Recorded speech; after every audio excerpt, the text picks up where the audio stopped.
Breaking news on the afternoon edition. A news conference getting underway right now for the search for the missing explorers and oceanic tourists. Let's listen in. A remote-operated vehicle from the vessel Horizon Arctic discovered the tail cone of the Titan submersible approximately 1,600 feet from the bow of the Titanic on the seafloor. The ROV subsequently found additional debris. In consultation with experts from within the Unified Command, the debris is consistent with the catastrophic loss of the pressure chamber. Upon this determination, we immediately notified the families. On behalf of the United States Coast Guard and the entire Unified Command, I offer my deepest condolences to the families. I can only imagine what this has been like for them, and I hope that this discovery provides some solace during this difficult time.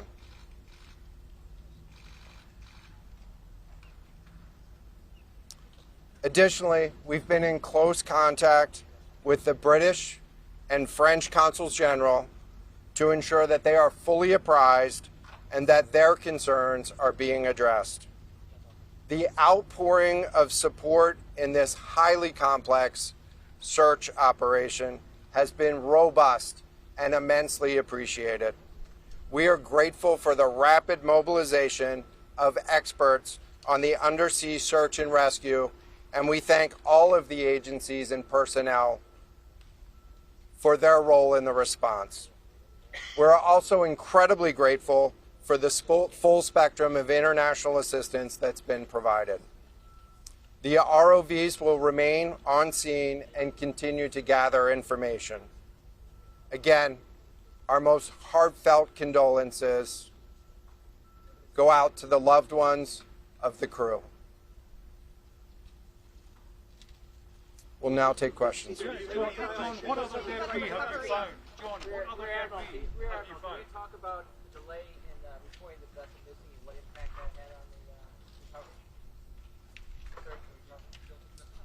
This was a incredibly complex case, and we're still working to develop the details for the timeline involved with this casualty and the response.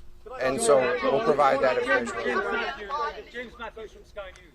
John, what other debris have you found? And have you found any trace of those who were on it? So this is an incredibly complex operating environment on the seafloor, over 2 miles beneath the surface. And so the remote operating vehicle has been searching, and it is highly capable. And we've been able to classify parts of the pressure chamber for the Titan submersible. Let me refer to one of my undersea experts here, Mr. Paul Hankin, to talk about the nature of some of the debris.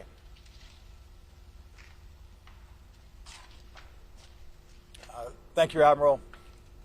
So essentially, we found 5 different major pieces of debris that told us that it was the remains of the Titan. The initial thing we found was the nose cone, which was outside of the pressure hull. We then found a large debris field. Within that large debris field, we found the front end bell of the pressure hull. That was the first indication that there was a catastrophic event. Shortly thereafter, we found a second smaller debris field. Within that debris field, we found the other end of the pressure hull, the aft end bell, which was basically comprised of the totality of that pressure vessel. We continue to map the debris field, and as the Admiral said, we will do the best we can to fully map out what's down there.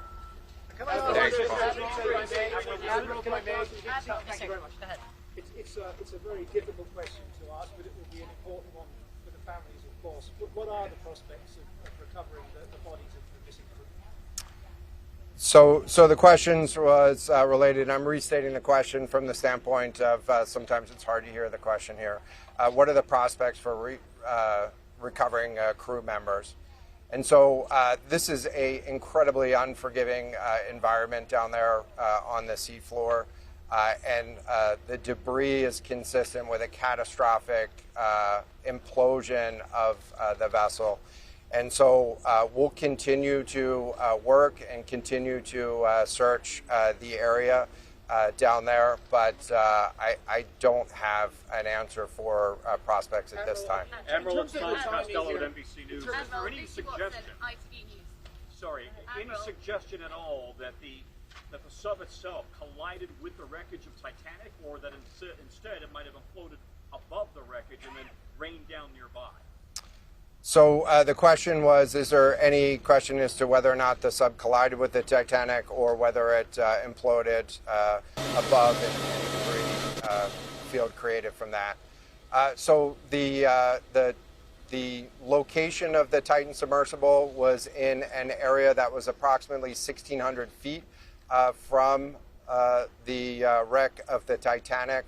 I have an expert here that is familiar with that area and can talk about the debris field and what the debris field indicates in terms of where the casualty may have occurred. Rear Admiral, really quickly, can you tell me when that massive fleet will be called back? Hang on a second. The expert voice is coming up to answer the question. Thank you, Admiral. So the question is, where does the wreck lie in relation to the Titanic? I didn't hear the Admiral's answer. I think 1,600 feet. Was that correct, Admiral? Yep, you got it. So that's off the bow of Titanic. It's in an area where there is not any debris of Titanic. It is a smooth bottom. To my knowledge and anything I've seen, there's no Titanic wreckage in that area. And again, 200 plus meters from the bow, and consistent with the location of last communication for an implosion in the water column. And the size of the debris field is consistent with that implosion in the water column. Thanks. Well, if I can ask a question, in terms of the timing here, you say that this was a catastrophic explosion. And I know it's early on, but is it your estimation that this happened right at the moment when they lost contact, an hour and 45 minutes after their descent? So the question was about the timing of the catastrophic implosion. Right now, it is too early to tell with that. We know that as we've been prosecuting this search over the course of the last 72 hours and beyond, that we've had sonar buoys in the water nearly continuously and have not detected any catastrophic events when those sonar buoys have been in the water.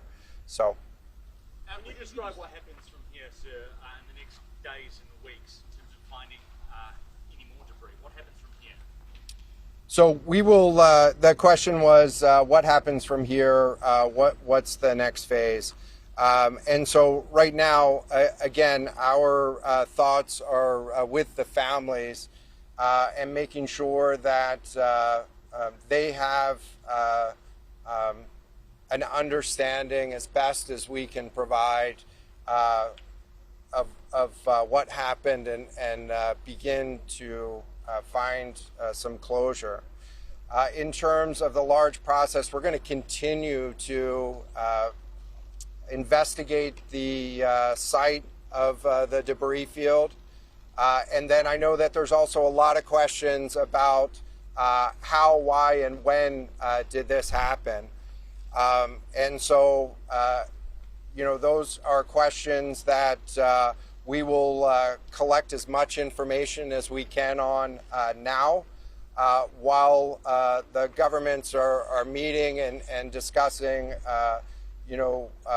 what an investigation of this nature of a casualty might look like. This is something that happened. I'll just remind everybody. This is something that happened in a remote portion of the ocean with people from several different countries around the world. And so it is a complex case to work through, but I'm confident that those questions will begin to get answered.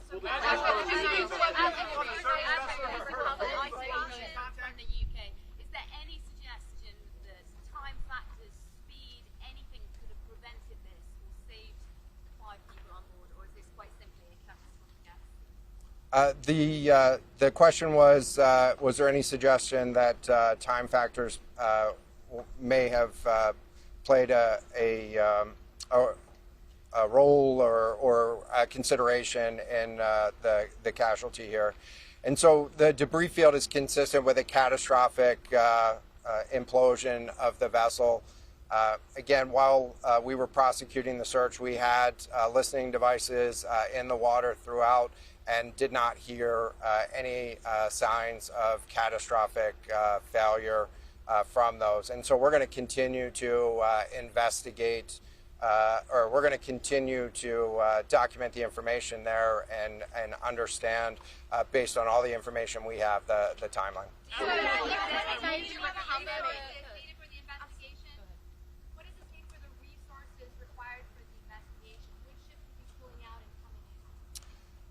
So the question was, what are the resources required for the investigation, and which ships will be pulling out and staying in? And so it's too early for me to talk about an investigation. That's a decision that's going to be taken outside of the search and efforts that I was leading. But we do have a number of vessels. We have 9 vessels on the scene right now. We had medical personnel on scene. We had other technicians on scene. And so we will begin to demobilize personnel and vessels from the scene over the course of the next 24 hours. But we're going to continue remote operations on the seafloor. And I don't have a timeline for when we would intend to stop remote operations on the seafloor at this point.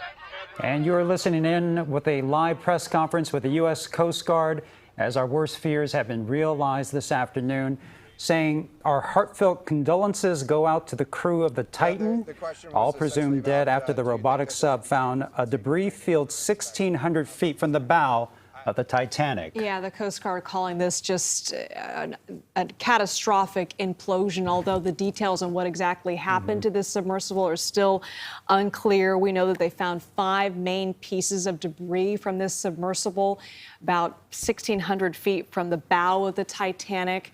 Some areas that, some of the pieces that they found were connected to, obviously, the submersible.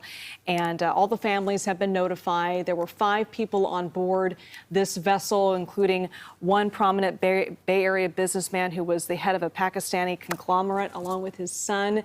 Also on board, a French researcher who had been to the Titanic site over 30 times.